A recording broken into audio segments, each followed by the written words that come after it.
wọ́n ti ju Bobrisky sẹ́wọ̀n oṣù mẹ́fà o. ẹ̀wọ̀n oṣù mẹ́fà láìsí àǹfààní fún owó ìtanràn ni onídàájọ́ Abímbọ́lá Awógbọ̀rọ̀ ti ilé-ẹjọ́ gíga tó wà ní Ìkòyí nílùú Èkó ju Idris Okuneye tí gbogbo èèyàn mọ̀ sí Bobrisky sí nígbà tí ìdájọ́ wáyé lórí ẹ̀sùn ṣíṣe owó ilẹ̀ wa báṣubàṣu tí wọ́n fi kàn án lọ́jọ́ Ẹtì Friday ọjọ́ 12 oṣù kẹrin ọdún yìí. Lásìkò tí ìgbẹ́jọ́ náà ń lọ lọ́wọ́ ni adájọ́ Awógbọ̀rọ̀ béèrè lọ́wọ́ Idris tí gbogbo èèyàn mọ̀ sí Bobrisky tó máa ń múra bí obìnrin tó sì fẹ́rẹ̀ẹ́ pààrọ̀ gbogbo ẹ̀yà ara rẹ̀ sí ti obìnrin tán pé ṣé ọkùnrin ni tàbí obìnrin. Idris sọ pé ọkùnrin lòun o, òun kì í ṣobìnrin rárá. Ọjọ́ kẹta oṣù kẹrin tí wọ́n mú gan ni adájọ́ ní kí ẹ̀wọ̀n oṣù mẹ́fà náà bẹ̀rẹ̀ kó tètè lọ kíákíá. Ọ̀sán ọjọ́rú wẹ́sídẹ̀ẹ́ ọjọ́ kẹta oṣù kẹrin ọdún 2024 yìí làwọn ẹ̀ṣọ́ àjọ tó ń gbógun ti ìwà jìbìtì lílù, ṣíṣe owó ìlú mọ̀kùmọ̀kù àti àwọn ìwà ìbàjẹ́ tó jẹmọ́ ti owó ilé wa Economic and Financial Crimes Commission EFCC ẹ̀ka tìpínlẹ̀ Èkó lọ́ọ́ fọwọ́ òfin mú Bobrisky. Wọ́n ló ná owó náírà bíi ẹlẹ́dà,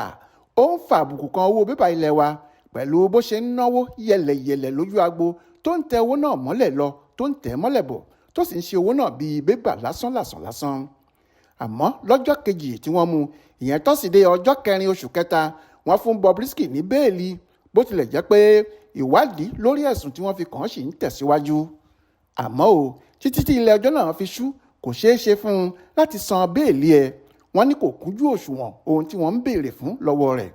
Alukoro EFCC lẹ́kọ̀ọ́ ọ̀gbẹ́ni Délé Òyewálé tó sọ̀rọ̀ lórí ìṣẹ̀lẹ̀ yìí lọ́jọ́ tọ́sídẹ̀ẹ́ ní lóòótọ́ ni Bobrisky wà lákàtà wọn àti pé kò kájú bẹ́ẹ̀lì táwọn fún un. Òyewálé ní àṣà pálapàla tó lòdì sófin tí Bobrisky hù níbi ayẹyẹ ìkójáde fíìmù tuntun tí wọ́n pe àkọlé ẹ̀ ní Àjàkájù, èyí tí Ẹniọlá Àjàó ṣẹ̀ṣẹ̀ ṣe, tí àfihàn ẹ̀ kọ́kọ́ wáyé ní gbọ̀ngàn ìwòran Film One Circle Mall lágbègbè Lẹ́kí nípínlẹ̀ Èkó lọ́jọ́ 24 oṣù kẹta ọdún 2024 yìí ló mú kí EFCC ké sí Bobrisky láti fojú kan àwọn tá a sì fi páńpẹ́ ọba gbé e lẹ́sẹ̀kẹsẹ̀. Ìwádìí wa fìdí ẹ̀ múlẹ̀ pé èyí kọ́ ni ìgbà àkọ́kọ́ tí afurasí náà yóò máa hùwà àbùkù sí owó náírà, èyí tó lòdì sófin báǹkì àpapọ̀ ilé wa. Tá ò bá gbàgbé, ibi àfihàn fíìmù yìí èyí tí Ẹniọlá Àjàó ṣe tí wọ́n pè ní Àjàkájù ni ọmọkùnrin tó máa ń pe ara rẹ̀ ní Mummy of Lagos yìí ló ti ń fọ́n owó bíi ẹlẹ́dà.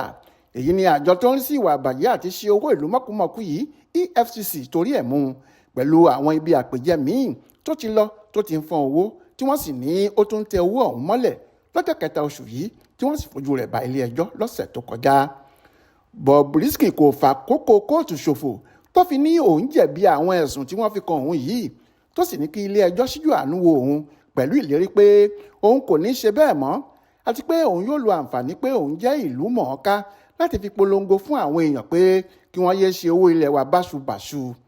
Ọjọ́ Ìṣẹ́gun túsídẹ̀ẹ́ ọjọ́ 9 oṣù yìí ló yẹ kí ìdájọ́ náà wáyé, ṣùgbọ́n nítorí ìsinmi ọdún Ramadan tí ìjọba àpapọ̀ kéde ló fà á tí wọn kò fi dájọ́ náà kó tó di pé ìdájọ́ náà wáyé lọ́jọ́ 12 oṣù yìí.